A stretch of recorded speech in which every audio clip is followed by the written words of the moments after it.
Okay, I'm finishing off, to finish off about the dinim of the night. You're supposed to learn Torah. We learned about going to bed, reading the Shvan, something. Okay, in halacha it says you shouldn't sleep in your clothes. It also says in halacha you shouldn't put the clothing under your head. When it says it's kosher l'shikcha, it makes you forget your learning, whatever that means.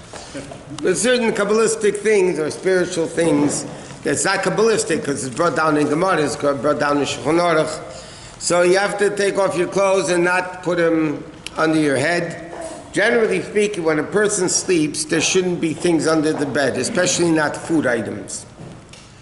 Because there's a ruach ra and the person sleeps at night, that food items. Like even if you have nagovas near your bed, let's say, you shouldn't put it under your bed.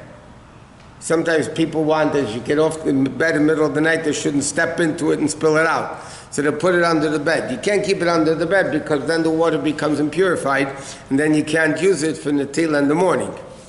So generally speaking, people should avoid putting things under the bed. Now that doesn't apply, that applies to a bed. Like we discussed once, when you go on a plane, let's say you take a red eye, and you put your stuff in the seat, under the seat in front of you. Okay, so let's say you have food items there, whatever. And then somebody falls asleep on the plane. Somebody is lucky, they fall asleep on the plane from the second they take off until they land. There are such mazel dika people that have, They're lucky. I can never sleep on a plane. Anyway, I have a friend that travels a lot. I don't want to say names, but he travels a lot, and he gets overseas flights, back and forth all over the world. So he gets on the plane, goes into the bathroom, puts on a tracksuit, From the minute the plane takes off until the minute the plane lands, the guy's sleeping. It's unbelievable. But anyway, so the question is, a guy's falling asleep in front of you, he's sleeping through the night on the plane, in the seat in front of you, and meanwhile your food is under the bed, under the seat in front of him. So is that called being under a bed? So they're right, in halacha that's not called under a bed, it's under a seat. I mean, it's not called a bed. But under a bed, according to halacha, by the way, if you have things under the bed, let's say you left food under the bed, which you shouldn't really, but you're allowed to eat the food. Some people wouldn't, but halachically you would be allowed to eat the food. Also it says in halacha, you're not supposed to sleep on your back and you're not supposed to sleep on your stomach. So according to halacha, the way a person's supposed to sleep is you fall asleep on the left side and you wake up on the right side. You ever hear the expression, they woke up on the left side of the bed?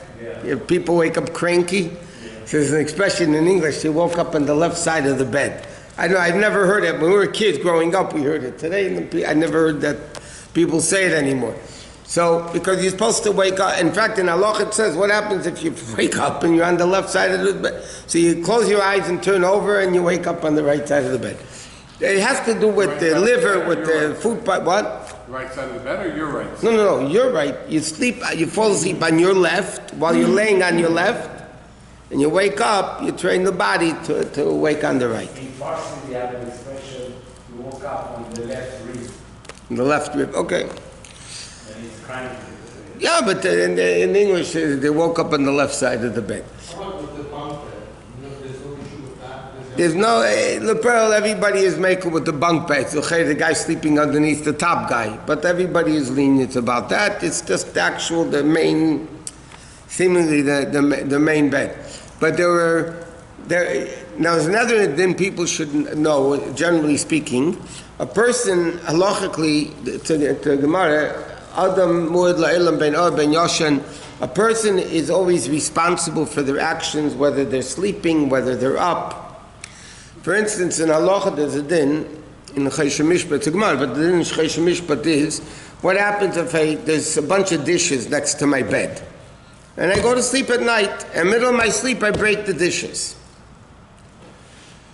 So the halacha is you have to pay for the dishes. You broke in the middle of your sleep, but it doesn't matter because when you went to sleep and you knew the dishes were there, you have the ability to control yourself. A person has that ability to control themselves even when they sleep You notice that a person can have a white bread.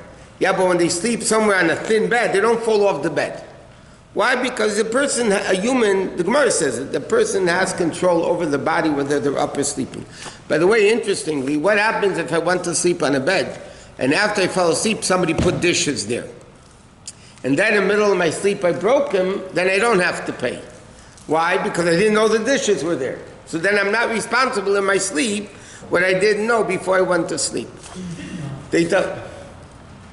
What? The person knows everything that's happening around. Not doing this. No, only if before sleep, the Gemara says. Now, there were people, by the way, that the Friedrich Rebbe used to straighten, in the middle of his sleep, he would straighten his talus cotton to make sure it was flat instead of crumbled up. They say that Rabbi Lubavitch, if somebody older than him walked into his room in the middle of it, when he was sleeping, he would stand up in his sleep. I mean, there are many tzaddikim that had total control over themselves when they sleep.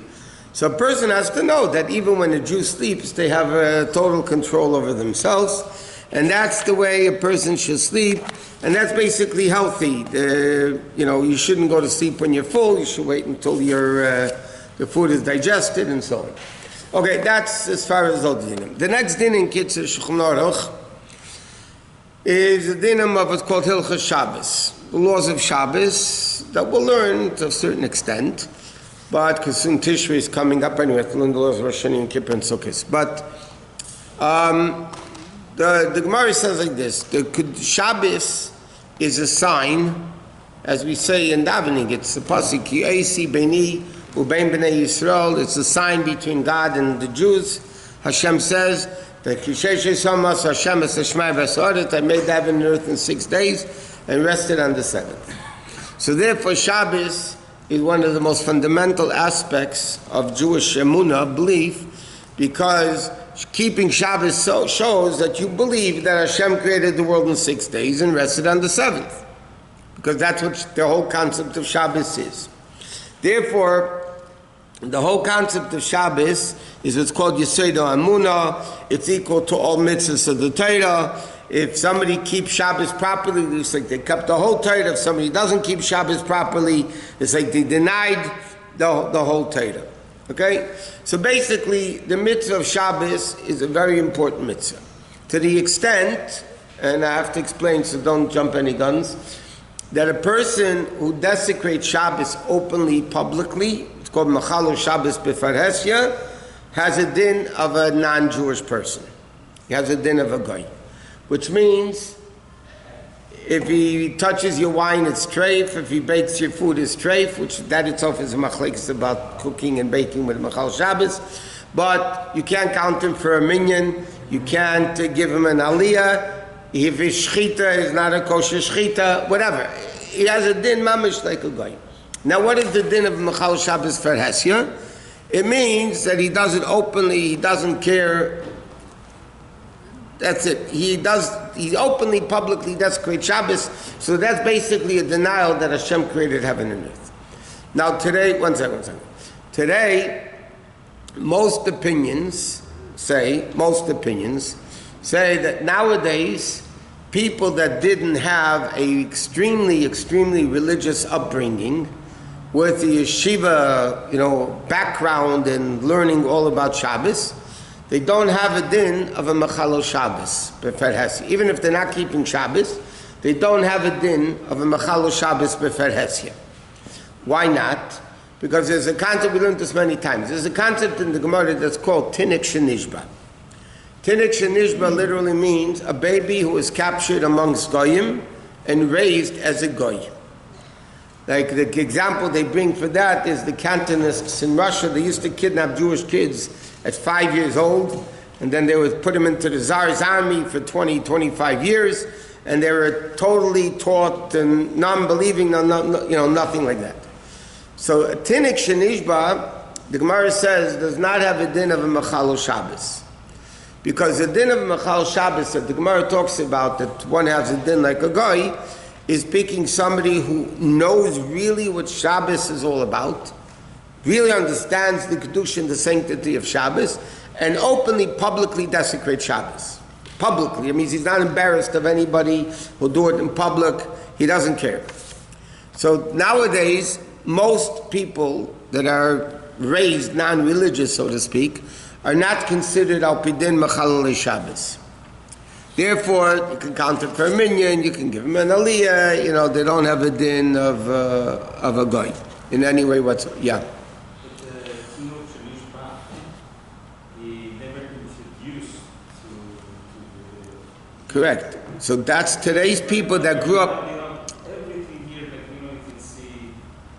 But that's what I said. They were introduced to Shabbos, but not in a way that they understood what Shabbos is really all about, the sanctity of Shabbos and the concept of God and mitzvahs. They don't know that. It's like the keynote was shavui. It was Captured, right. So he was captured. So here also the non-religious people growing up like that basically are not exposed. They know there's a concept of Shabbat and Shul and the Kiddush, but they don't know, they don't understand what Shabbos is really all about. Canaanites, most of them knew that they were originally Jewish. They knew, but what did they know about Yiddishkeit? Some of them were very special kids. Yeah. What? The one that knows and he does it anyway. Knows that what? The sanctity of Shabbat. He was religious before and he now knows. So even then, what halacha tries to do is we try to excommunicate Jews. We try to show that no, they're part of the Jewish people. That's the role of a Jew today. It's very easy to excommunicate Jews. You're not Jewish and that and that. So you're talking about Even somebody, giving aliyah counting for a minyan. It means that he came to shul. I understand, but technically in the olden times, a person that had a proper upbringing and turned away and rebelled against Yiddishkeit, and then those people, by the way, it's not so simple that you can count them for a minyan and keep them, give them an aliyah. But most people, even people that had let's call it a day school background, So even in day school, they're not really taught what Shabbat, the kedusha of Shabbos, the importance of Shabbos. They're not taught that. They're taught the do's and the don'ts. They're not taught really what the kedusha of Shabbos. So today, as much as possible, people try to be lenient when it comes to Mechalel Shabbos, that they shouldn't be considered goyim, they should be considered Jews. Can you argue then that anybody that's Mechalel Shabbos today essentially is a distinction in Israel? Because any person who rejects Shabbos or Hashem today just doesn't understand. It's not possible. It's hard to say that a guy that one mamish went through a yeshiva system from birth, so to speak, and then in his mid-20s or 30s just dumped it all, it's hard to say. I mean, you try to find leniencies, it should still be called Tinik Shenishba. But it's much harder to say on such a person Tinik Shenishba than a guy that grew up not religious. Okay, you can't compare the two. So generally speaking, almost all opinions today, I can't say all opinion, but in the normal Judaism world, they're not the fanatics, but they count Yidden for a minyan and give maliyas and all that. Now even in Mechalel Shabbos B'Far Hesked, by the way, there are two opinions in halacha, and there's a very relevant question. I had a shayla like that today also. There's a very important shayla. Moshe, we said before, because kids say paschals like that, but a lot of people don't. That we said if a Mechalel Shabbos has a din like a goy, then if he bakes, it's b'shulakum, it's cooking of a goy, and all that stuff. But there's poskim in halacha that hold that a Mechalel Shabbos, even a real Mechalel Shabbos, if he cooks your food, it's not treif. Why? So some people say it is treif because the Gemara says he has a din of a goy. If he has a din like a goy, he's a goy, and that's it. But other poskim say no. The reason why the Chachamim forbade cooking of a goy, why the Chachamim say bishul akum is forbidden, because they didn't want Jews to intermarry with the goyim. They didn't want Jews to assimilate with goyim. So therefore, how do you keep it if you don't get too close? Cook for each other and this, so then you'll have you won't assimilate. But they write apidin, you could marry a daughter of a Mechalel Shabbos. You could marry a daughter of a Mechalel, she's not a goy. So if the reason is you might assimilate with them, what's the problem? So some poskim hold that if it's mechal Shabbos, the cooking is not necessarily a problem. And where you have this, it's late. But the practical case of this is somebody who becomes religious, okay, and his parents are not religious yet, and he goes home to visit, and the mother's cooking. It's officially it's a kosher home, but the mother's cooking. So there's the din of bishalakum. So over there they're very lenient.